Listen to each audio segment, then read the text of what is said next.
माता तू ही पिता है, तू ही माता तू ही पिता है, तू ही माता तू ही पिता है, तू ही माता तू ही पिता है, तू ही है राधा का श्याम तेरा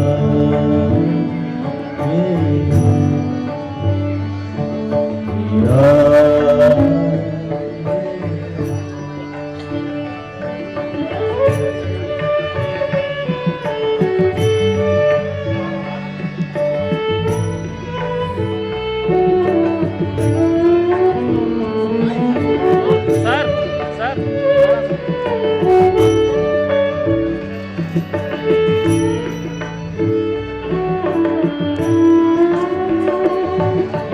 कोई बिगाड़े कोई सवारे, कोई बिगाड़े। पूज्य राजाराम बाबा जी महाराज से मैं प्रार्थना करता हूं कि आज के इस अवसर पर यहां आगत सभी लोगों का स्वागत अपने प्रबोधन के द्वारा करें। पूज्य राजाराम बाबा जी महाराज। परम श्रद्धेय परम पूज्य संत चरण, श्रद्धेय कथावाचक जी, आदरणीय भागैया जी, उपस्थित सभी आत्मीय बंधु माता भगिनी, एक गीत आपने भी सुना होगा शायद, हम तो गाते ही है देह विश्व, आत्मा है भारत माता, सृष्टि प्रलय पर्यंत अमर यह नाता। संपूर्ण विश्व जो चलता है, जैसे आत्मा के होने से मनुष्य का शरीर मन बुद्धि काम करता है, आत्मा के चले जाने से वो बिना पेट्रोल डीजल की गाड़ी जैसा पड़ा रहेगा, जंग खाएगा, उससे होगा कुछ नहीं। ऐसे भारत के रहने से विश्व रहता है, क्योंकि विश्व चलता है यानी जीव चलते हैं सृष्टि में। अब जीवों के विकार भी होते हैं, उनकी वासनाएं होती है, उसके पीछे भागते भागते वो रास्ता छोड़ देते हैं, और रास्ता छोड़ देंगे तो गड्ढा ही गड्ढा है। एक बार उस ढलान पर लग जाने के बाद उनको रोकने वाला कुछ नहीं है, असहाय हो जाते। तब एक अकेला भारत ऐसा है जो कभी रास्ता नहीं छोड़ता, जिनका भटकता है उनको थाम लेता है, वापस रास्ते पर लाता है। यह भारत का काम है, भगवान ने दिया हुआ, और भारत इसको कर पा रहा है आदिकाल से। क्यों कर पा रहा है? क्योंकि भारत में इसको भूला नहीं जाता है। दिखने वाली दुनिया के पीछे क्या है? धर्म है। धर्म से चलते हैं तो अर्थ काम दोनों सिद्ध हो जाते हैं, पेट पानी भी चलता है, फलने फूलने की आकांक्षाएं हमारी सफल हो जाती है, लेकिन एक मर्यादा में रहना पड़ता है धर्म की। इसलिए व्यास मुनि ने कहा, महाभारत के अंत में 5 श्लोक है, उसको भारत सावित्री कहते हैं। उनके कहने का सार उसमें, महाभारत का सार एक तरह से उसमें है। वो कहते हैं, माता पितृ सहस्राणि पुत्रदार शतानि च संसारेषु अनुभूतानि यान्ति यास्यन्ति चापरे।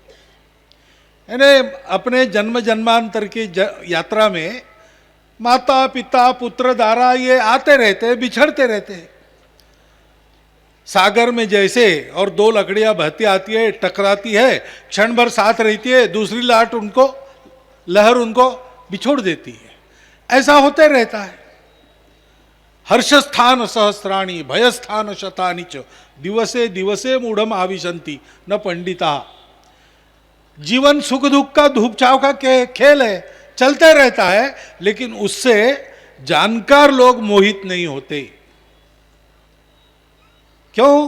क्योंकि वो कहते हैं न जातु कामान न भयान न लोभान धर्म त्यजेत जीवितस्यापि हेतु। लोभ से, मोह से, प्राण से धर्म को मत छोड़ो, प्राणों के लिए भी मत छोड़ो, धर्म पर मरो, धर्म के लिए मरो, मरने के डर से धर्म मत छोड़ो। क्योंकि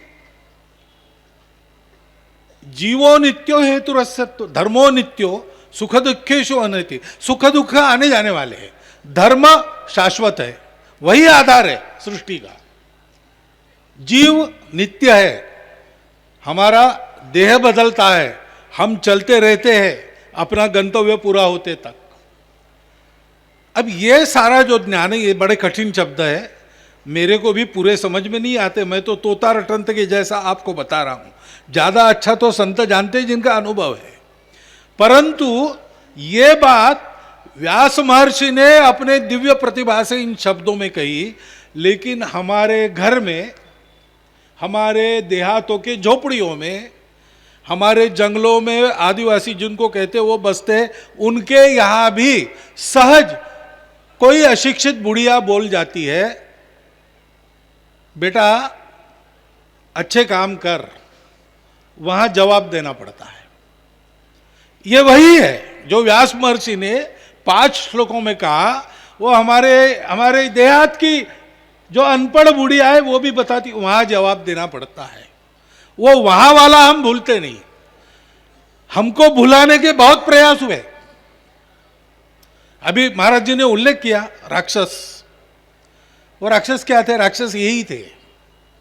राक्षस देव मनुष्य इनमें फर्क नहीं है, दिखने के लिए वही लोग हैं, लेकिन देव मन को भूल जाते हैं। वो अमन है, उनका मन नहीं होता, इसलिए बड़े निर्विकार होकर सारी बातें करते हैं।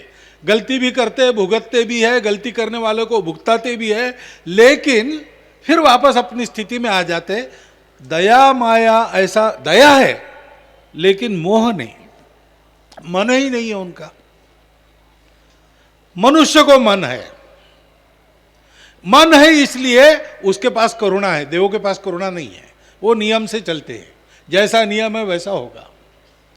मनुष्य को करुणा है, इसलिए मनुष्य रूप में अवतार लेकर श्री भगवान हम सबको अपनी करुणा, अपना प्रेम देते हैं। वहां से दे भी सकते हैं, दिव्य शक्ति है, लेकिन यहां आके मनुष्य शरीर में उसका जो आनंद है, जिसकी बात कही रसिक,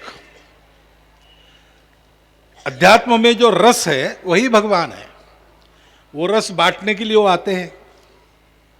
और राक्षस होते हैं वो इन सब बातों पर विश्वास नहीं करते। वो कहते हैं मरने के बाद किसने दिखाया क्या होता है? भस्मीभूतस्य देहस्य पुनरागमनं कुतः। ये सारी कथाएं वगैरह जो है ना, वो धूर्त भांड निशाचर लोगों ने रची है, ऐसा वो कहते हैं। और जीवन में उपभोग को सर्वस्व मानते हैं। अपने उपभोग के लिए दूसरों को मारने काटने में भी उनको कोई परहेज नहीं है। ऐसे वृत्ति के लोग राक्षस है। वो राक्षस पहले भी थे, आज भी है। उनसे मनुष्य बचता है उसकी कृपा से। वो राक्षस वहां बताना है, वहां जवाब देना पड़ेगा, इस पर विश्वास नहीं रखते, इसलिए दुष्कर्मों में उनकी प्रवृत्ति होती है, उनको कुछ नहीं लगता। मनुष्य को लज्जा रहती है, मनुष्य को लज्जा रहती है। बुरे काम करता नहीं मनुष्य, ऐसा थोड़ी है। शराब पीने वाले तो है ही, बहुत लोग हैं, शराब में दूध मिल जाते रास्ते के, लेकिन इतने दिनों से शराब चल रही है, दुनिया में सारे चल रही है। अमृत मंथन से ही उत्पत्ति उसकी भी है, सागर मंथन से, एक रत्न वो भी है, इसलिए है। लेकिन आप सागर पार जाओगे पश्चिम के देशों में तो शराब को प्रतिष्ठा है। हमारे यहां शराब लोग पीते हैं, लेकिन 4 लोगों में मुझ पर ताव देकर मैं शराब पीता हूं ऐसा नहीं कहते, क्योंकि वो पाप है, वहां जवाब देना पड़ेगा। हो गया, ये मेरी दुर्बलता है, लेकिन ये अच्छा नहीं है। ये हम लोग याद रखते, और कैसे याद रखते हैं? क्योंकि जिनके जीवन के कारण ये बातें हमारे देश में आई। ये वहां जवाब देने वाली बात तो बड़ी कठिन है, बोलना आसान है, करके दिखाना पड़ता है। जिन्होंने करके दिखाया वो दो प्रकार के लोग हैं। एक है भगवान के अवतार, वो इसीलिए नीचे आते हैं, परित्राणाय साधूनाम विनाशाय च दुष्कृताम धर्म संस्थापनार्थाय। अब धर्म की संस्थापना क्या होती है? पुस्तकों की संस्थापना धर्म की संस्थापना नहीं है। धर्म तो आचारात प्रभवो धर्म, आचरण से धर्म का प्रभाव होता है। इसलिए धर्म स्थापना करने वाले स्वयं उनके समय की जो परिस्थिति है उसमें धर्मपल चलकर दिखाते हैं। भगवान राम के लिए बड़ा आसान था जी, बड़ा आसान था। वो अगर अयोध्या में कहते कि पिताजी ने वचन तो दे दिया है, लेकिन खुद पिताजी कह रहे हैं कि तुम वचन तोड़ो मेरा, ये मैं तो दबाव में कर रहा हूं, छोटे भ्राता कर रहे, सब कह रहे हैं, जो आएगा भरत वो भी मेरे बिना राज्य नहीं करेगा, वो मुझे कहेगा। तो सबकी अनुमति है, समाज की अनुमति है। हमारी सौतेली माता का मोह उससे गलत बातें बुलवा रहा है, तो मैं नहीं मानूंगा, मैं राज करूंगा। तो बहुत ज्यादा अपकीर्ति नहीं होती। राम का राज्य तो राम का राज्य है, लेकिन उन्होंने ऐसा नहीं किया। उन्होंने इन सबके युक्तिवादों का खंडन करते हुए उन्होंने वनगमन किया, क्योंकि आगे लोगों को यह बताना था कि सत्य पर चलो। कुल की परंपरा ऐसी थी कि स्वप्न में मैं बताया कि राज्य मैंने आपको दे दिया। एक सपना, आप किसी को क्या है उसका क्या है, किसी को कुछ भी सपना आता है, दिन में भी सपने देखने वाले लोग होते। लेकिन यह सपना देखा, सुबह महर्षि आ गए, बक्सर वाले ही थे, परीक्षा ली उन्होंने, राजा ठीक है कि नहीं, धर्म पर चलता है कि नहीं, कहा सपने में दे दिया, लाओ, दे दिया। कितनी कठिन परीक्षाएं दी, और सत्यवचन सिद्ध हुए राजा हरिश्चंद्र उनके कुल में। इसलिए भगवान राम को विग्रहवान धर्म कहते हैं। धर्म का जो लिखा है, धर्म का जो हमने सुना है, उसकी प्रत्यक्ष मूर्ति कौन सी है? श्री राम है। श्री राम की शक्ति क्या है? सीता जी है। भगवती की शक्ति, भगवान का संकल्प, दोनों को मिलकर रामायण बनती है। उसको हम याद रखते हैं। कैसे याद रखते हैं? दूसरा प्रकार है धर्म स्थापना करने वालों का, उनको कहते हैं संत। अवतार अलौकिक होते हैं, उनकी पूजा होती है, मंदिर बनते हैं। संत शरीर बदलते, उसके बाद जो होता है वो अलग बात है। लेकिन उनके रहते वो अपने मंदिर नहीं बनाते, वो भगवान के मंदिर बनाते हैं, वो भगवान के उत्सव कराते हैं, वो लोगों में लोगों जैसा रहते, धर्म पर चलकर दिखाते, और अपनी स्नेह की दृष्टि से लाखों तपते लोगों की छाया बनते हैं। ऐसा है। ज्ञानेश्वर महाराज एक संत हो गए, उन्होंने वर्णन किया है संतों का, जो चंद्रमा है लेकिन उन पर कलंक नहीं है। चंद्रमा पर कलंक होता है, चंद्रमा जैसे शीतल है, कलंक नहीं है। जो मार्तंड है, सूर्य है, लेकिन सूर्य जैसे प्रकाश देते हैं, तापते नहीं है, उनका ताप नहीं है। मार्तंड जे तापहीन, जो सबके लिए हमेशा उनके अपने और सज्जन होते हैं।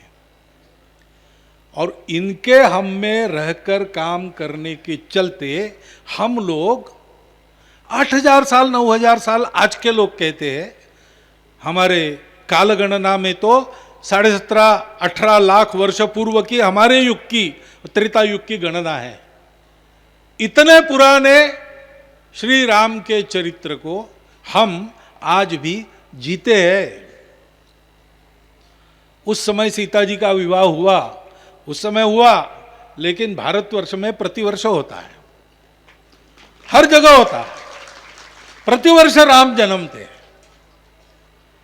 क्योंकि वास्तव में इन स्मृतियों की रक्षा करते करते हमारे यहां राम जैसे अन्य लोग भी जन्म लेते हैं श्री राम की कृपा से ही। तो वो जो चली है परंपरा, वो कभी हमारे यहां खंडित नहीं हुई। ईश्वर निष्ठ लोगों की मंडली सदैव चलते आई, और इसलिए भारत कभी नष्ट नहीं हुआ। भारत अमर है, क्योंकि दुनिया का प्रलय होने के लिए अभी बहुत बाकी है, बहुत, एक पूरा युग कलयुग बीतना है। अभी तो 5124 बीते हैं 4,27,000 में से।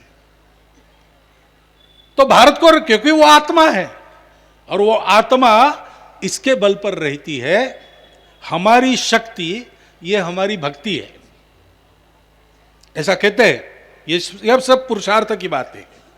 कर्म करो, निष्काम कर्म करो, स्वयं भगवान ने कहा। ज्ञानी बनो, स्वयं भगवान ने कहा। उभाभ्याम एवं पक्षाभ्याम यथा खे पक्षिणाम गति तथैव ज्ञान कर्मभ्याम जायते परमम पदम। दोनों पंखों से उड़ता है पक्षी, दो पंख है तब उड़ता है, एक ही पंख रहा तो नहीं उड़ेगा। ऐसे ज्ञान चाहिए, कर्म चाहिए। कर्म का उदाहरण भी संत बनते हैं, ज्ञान दाता भी वही बनते हैं। सरल शब्दों में ग्रंथों का ज्ञान हमको सोदाहरण, उदाहरण सहित हमको देते हैं। लेकिन इतनी बात नहीं, दो पंखों से पंछी उड़ता है, लेकिन पंछी हो तो दो पंखों का अर्थ है, नहीं तो क्या अर्थ है? मनुष्य पंखा लगा के नहीं उड़ सकता। पक्षी के जैसा अपने आप को हल्का कर लेने वाला वायुयान उसको चाहिए, तब उसके दो पंख काम आते हैं। वो तो मशीन है। परंतु ज्ञान और कर्म के साथ ये उड़ने का स्वभाव देने वाली भक्ति है। ज्ञान कर्म भक्ति तीनों का संगम चाहिए, तब कान बनता है। भारतवर्ष में ज्ञानी लोगों की कमी कभी नहीं रही, पारतंत्र काल में भी नहीं रही। अभी एक बात पता चली हमको, कि जानकारी के लिए बताता हूं। शाहजहां तख्त पर बैठा, उसने तीर्थ यात्राओं पर कर लगाया, जिजिया। तीर्थ यात्रा करेंगे कर देना पड़ेगा, कथा करेंगे कर देना पड़ेगा, ये सारी बातों पर टैक्स लगाया। तो काशी में एक कवींद्र पदवी धारक एक बड़े विद्वान थे, नाम पूरा भूल गया मैं।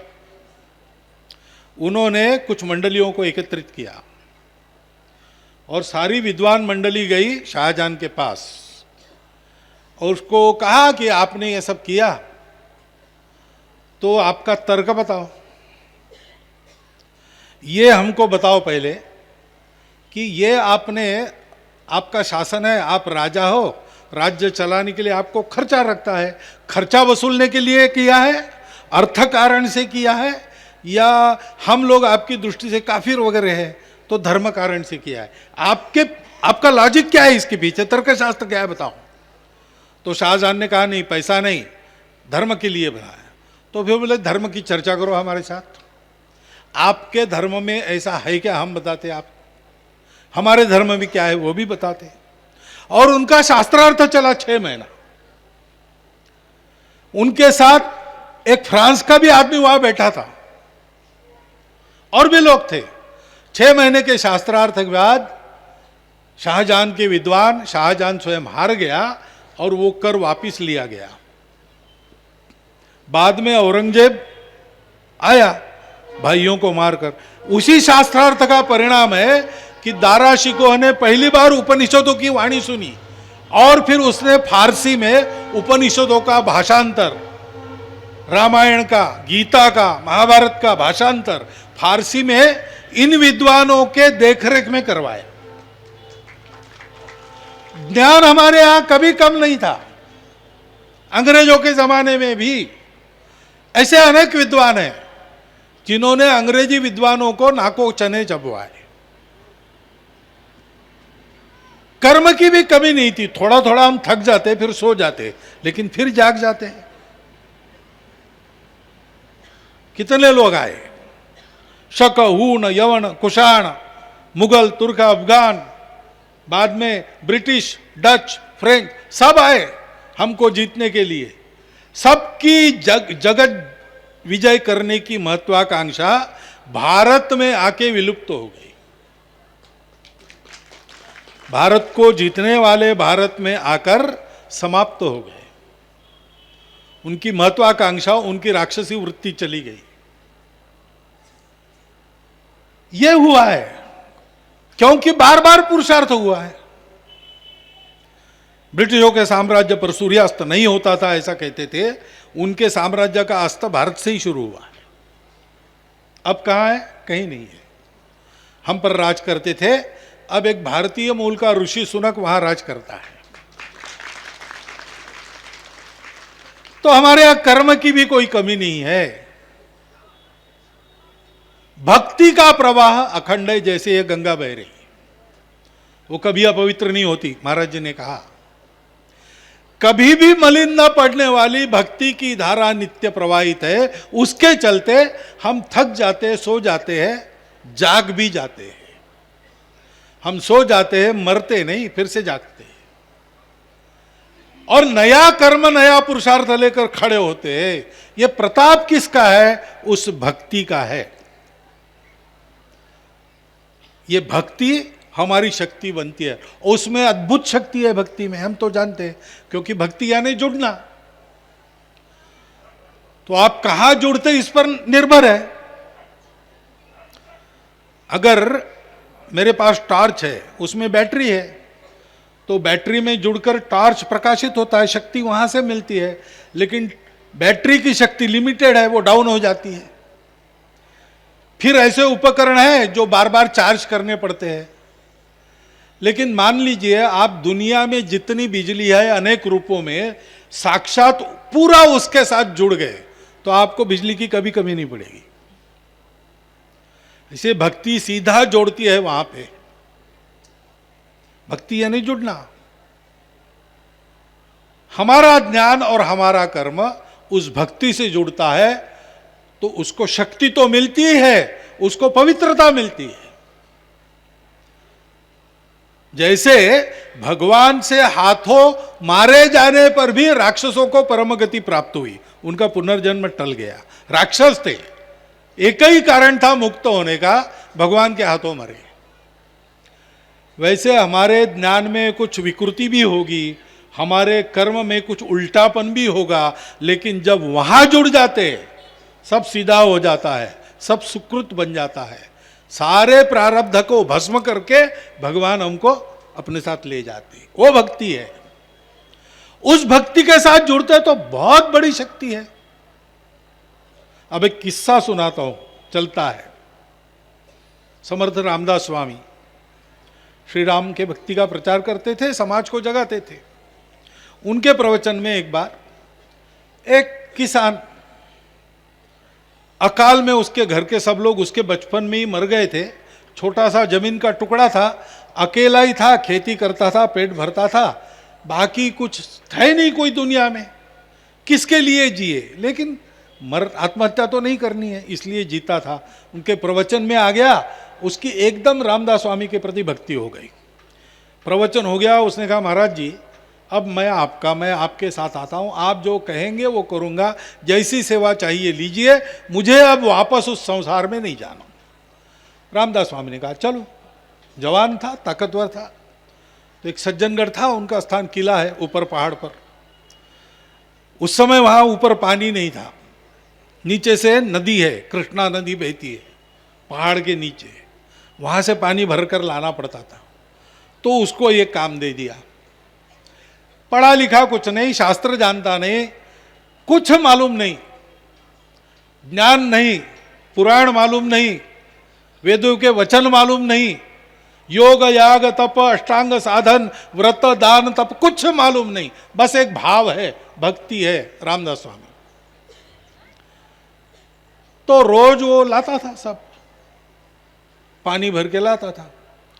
8 दिन के बाद वो आ गया, महाराज जी मैं ये परिश्रम करता हूं ना, बहुत नींद आती है, एक आध बार मर जाऊंगा मैं नींद में ही, ऐसा लगता है, इसलिए आज ही आपको नमस्कार कर लेता हूं। जाते समय मालूम नहीं मृत्यु फुर्सत देता है कि नहीं। रामदास ने, क्या हो गया भाई, तुम मरने की बातें क्यों कर रहे हो? तो बोले अब क्या करूं, आप लोग तपस्वी है, कहीं जाते वाते है नहीं, यहाँ बढ़ के ध्यान करते नहीं तो ग्रंथ पढ़ते हैं, तो आपको वो भात का पानी रोज आप पीते उतना चल जाता है, मुझे वो नीचे जाके आपके लिए पानी भर के लाना पड़ता है, मैं वो भात का पानी पी के कितना दिन जिंदा रहूँगा।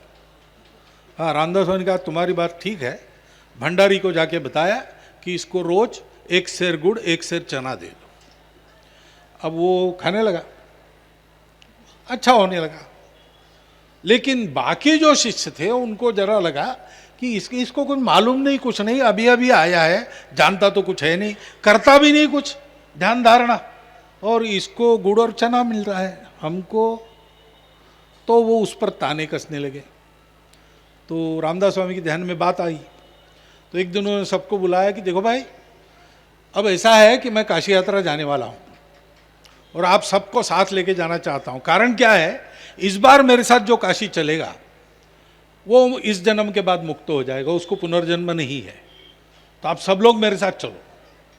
लेकिन क्या है कि यहाँ ये जो अपना है मठ, श्री राम जी की वहाँ मंदिर है, पंचायतन है, उसकी पूजा, मठ का रख रखाव, ये सब करना पड़ेगा ना, तो किसी एक को रहना पड़ेगा। अब आप में कौन तैयार होता है अपनी मुक्ति छोड़ने के लिए? आप सब मिलके एक नाम तय करो और मुझे बता दो। रामदास स्वामी को पता था उसी को तय करेंगे, जल रहे उस पर सब, तो सब ने उसको तय किया।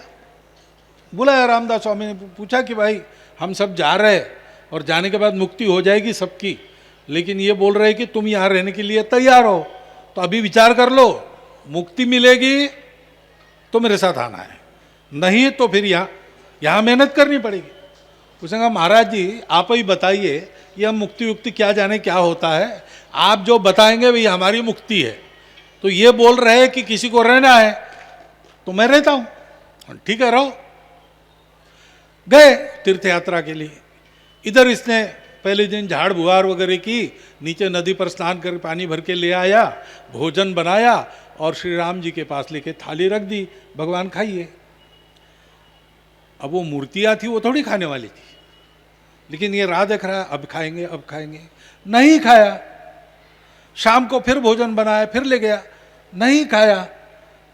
6 थालियाँ 3 दिन की पड़ने के बाद वहाँ चौथे दिन सुबह की थाली लेके गया और कहा कि भगवान ये अड़ियलपन ठीक नहीं है।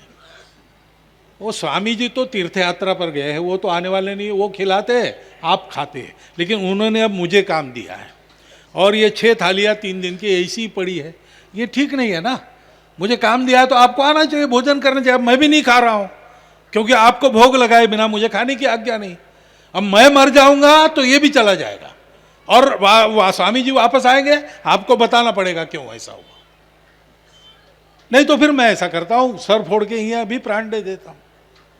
तो भगवान ने कहा ये अड़ियल आदमी कुछ समझता जाता नहीं, सचमुच यहाँ ऐसा कर लेगा, तो इसलिए वो प्रकट हो गए, उन्होंने भोजन खा लिया। फिर रोज ऐसा शुरू हुआ, सुबह शाम भोजन बना के आए, खिलाए, गपशप करें, उसको तो कोई लिहाज नहीं है, उसकी एक ही श्रद्धा है रामदास स्वामी, लेकिन उसके भाव पर भगवान प्रसन्न है और इसलिए उसके लाड़ कर रहे हैं, उसकी चल रही वहां पर।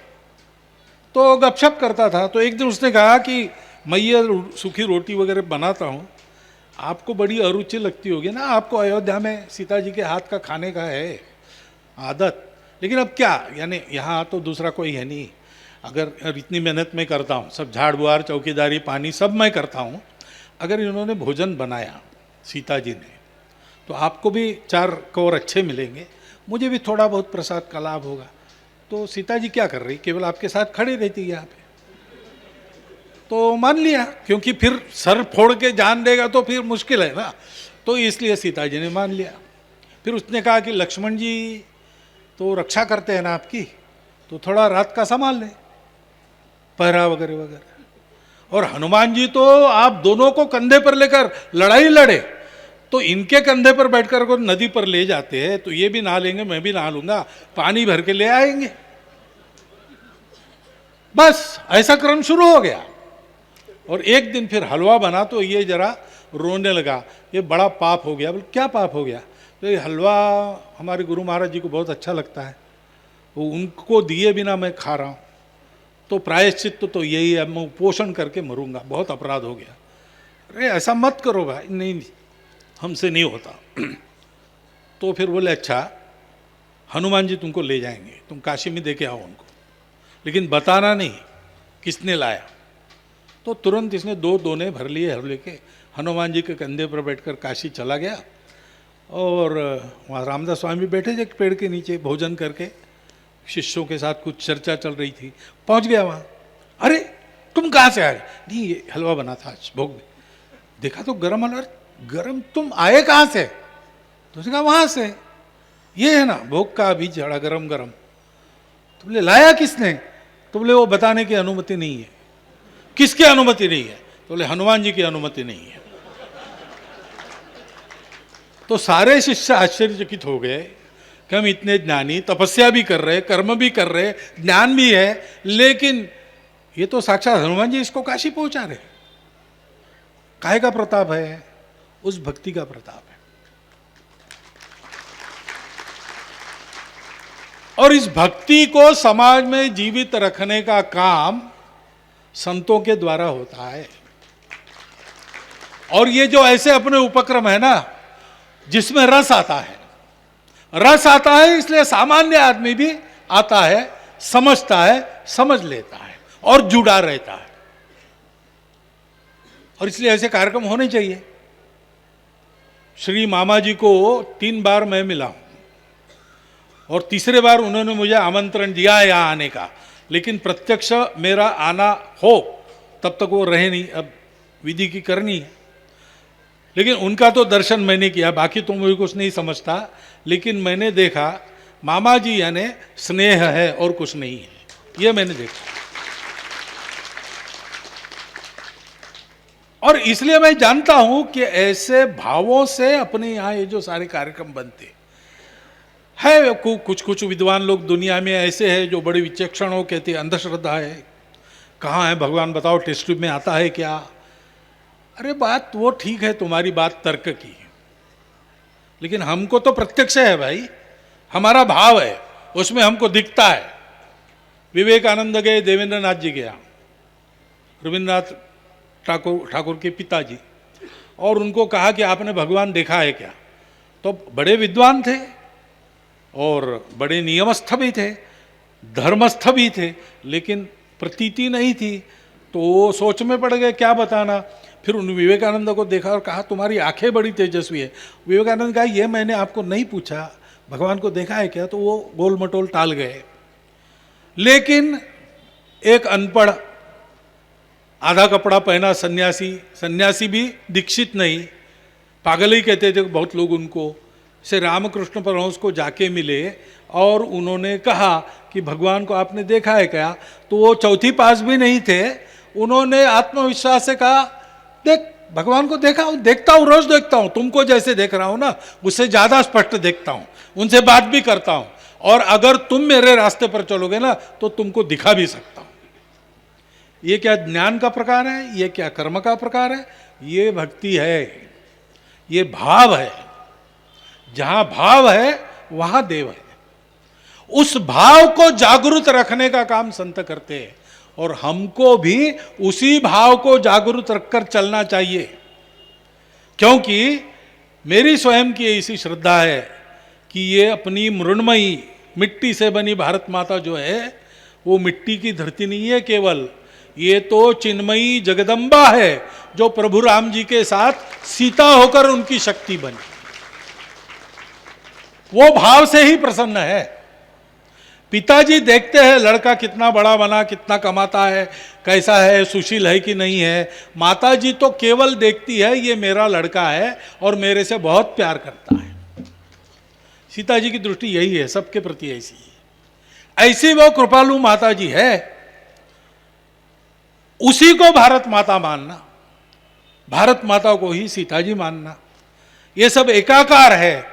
इस भाव को मन में धारण करके समस्त प्राणी मात्रों की सेवा परोपकार के लिए जीवन जीना और अंदर इस आत्म साक्षात्कार को जीवित रखना, ये भारतवासी जब तक करते रहेंगे तब तक भारत रहेगा, क्योंकि वो विश्व की आत्मा है। विश्व को जब शरीर बदलना है तब भारत उसको छोड़ के जाएगा।